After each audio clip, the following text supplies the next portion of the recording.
Good afternoon, Eamon here, the 16th of March, putting on a video, just bringing up the speed of what we're doing on the farm. It's a bank holiday weekend. I'm down the fields here. It's a beautiful sunny day, and we're doing a bit of fence and moving the posts out from the ditch a little further. They were in a bit close, but now with the environmental and everything, Kenneth wants them at least 2 meters out from the ditch or water courses. So we're just moving out. We're still using the existing posts and wire, and we're moving them out so that we give a nice buffer along there. Like we got those briars and that all in there, and we got them trimmed back a bit this year, and the paling was a little bit too near, so we want to move out a little bit further. As you see, lovely buds coming on the sally there, the sign of the spring. So it's important to us as farmers to protect the environment as well. And on Ashland Farm here, particularly under the stewardship of Kenneth, he's very concerned about the environment and about having enough of a buffer along the drains and hedges, that we have wildlife and all the flowers and fauna and all the rest that can live in the ditches. So we have enough of good land to be able to produce food off. This is down here on the bottom part of the farm.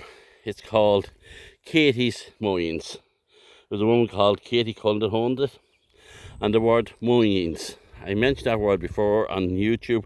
I have no idea where it came from, but it's probably an Irish name, and it's gone back several generations. And I'm sure all ye farmers that listen to my videos has names on your fields, and I'd love to hear what is some of your names. So this is called the Mowings, and we have another field called the Curras and the Cobbler's Corner, and various different names that we have on different fields. But that's what I'm doing down here. I'm just moving out the palings. It's a beautiful dry weather for doing it, and ground conditions is absolutely brilliant. Now, to bring you up to speed what's happening with the dairy herd, they're up in close to the milking parlour, and they're out day and night, as I put up the last video. And at the moment they are getting 2 kilos of meal in the morning in the milking parlour and 4 kilos at night time, and they get silage at both milkings.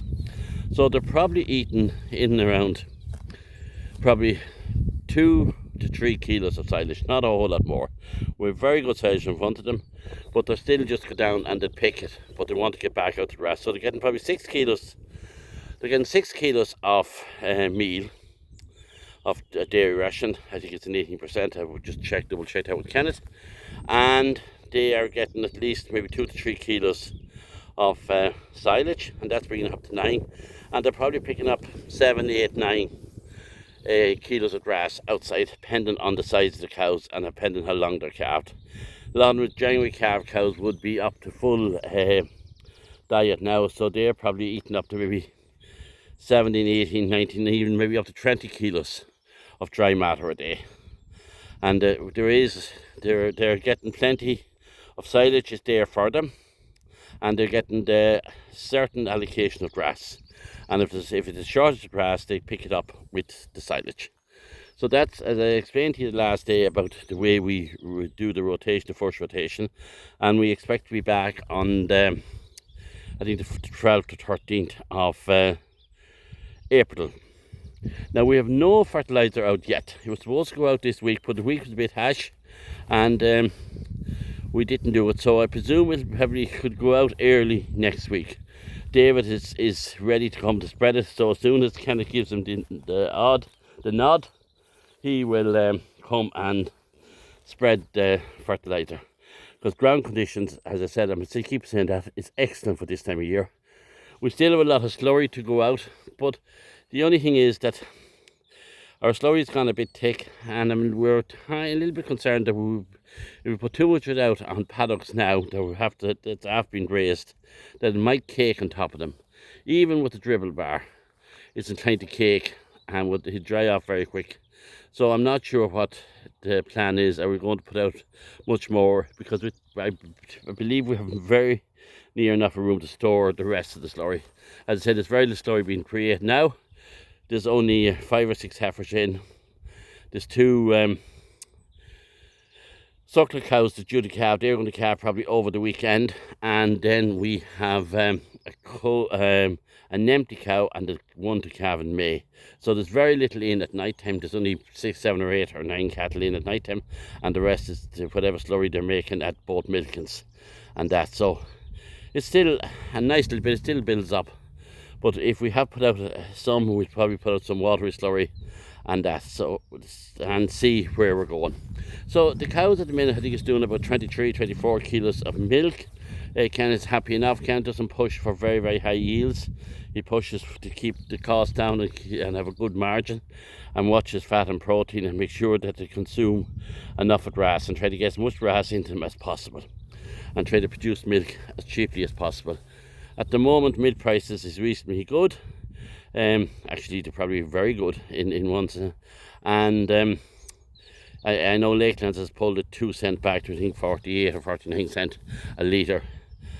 Cull cow prices are quite very, very good, and calf prices are good. So generally, farming at the minute is a good place to be. So long it may continue.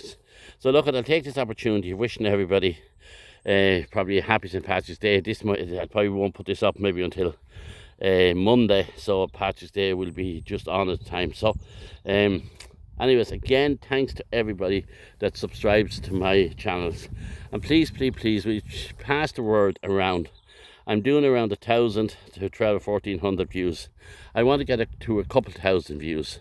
So with your help, can you tell your friends, can you share it, and try to like and subscribe to my channel, and as many views as I possibly can get, and it'll certainly help me to improve the contents I am putting up. I'm certainly going to learn over the next couple of weeks how to edit them. I am not editing my videos, and when I have time now with the cows out in grass and all, I'm going to train myself up on how to edit the videos and put up a higher quality videos. But again, thanks to everybody that supports me, and please continue, and please spread the word around as well.